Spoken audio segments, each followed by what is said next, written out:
darating sa amin. Okay, ang wish ko po sana, biyayaan ko po ang ating mga anak na bukod sa anak, blessing, and sana po maging successful po ang kanilang buhay. Lahat po sila.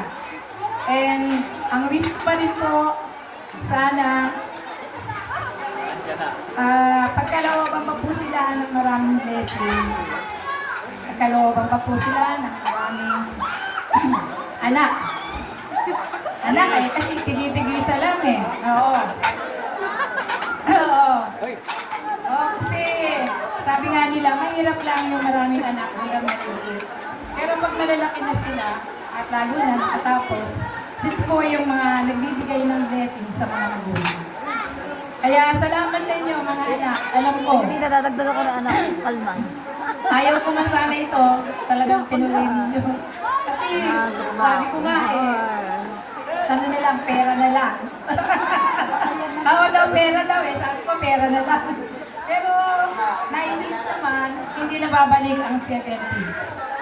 Kaya salamat sa inyo mga anak. Alam ko, tulong-tulong kayong lahat dito. Kaya ito ay naganap. Kayo ang mga nagsakripisyo. Kayo po ang nagtulong-tulong. At sana po, ang wish ko lang, dun sa mga,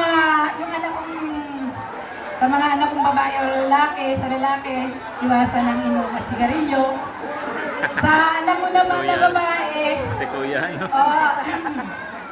stock mo sa akin Shopee. Wala ng pera. Okay? Yun lang. Yun lang naman ang alis sa Lahat mga po sila. babae, Shopee. Lahat po sila mababait. Wala po Tuksak.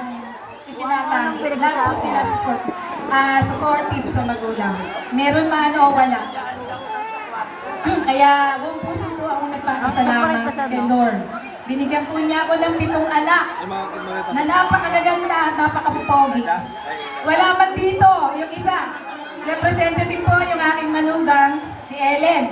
Ito po yung asawa ng bunso kong si Raybart Cruz. Si Ellen. At saka ito yung anak niya. Kumisan, masarap nga ang sama-sama.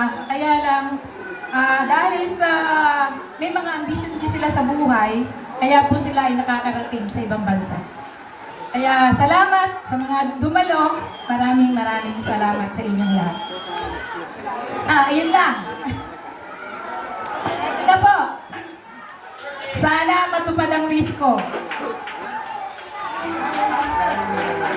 Yehey! Once again, palapawan natin na may kasamang sigawan, Nanay Magdalena L. Cruz.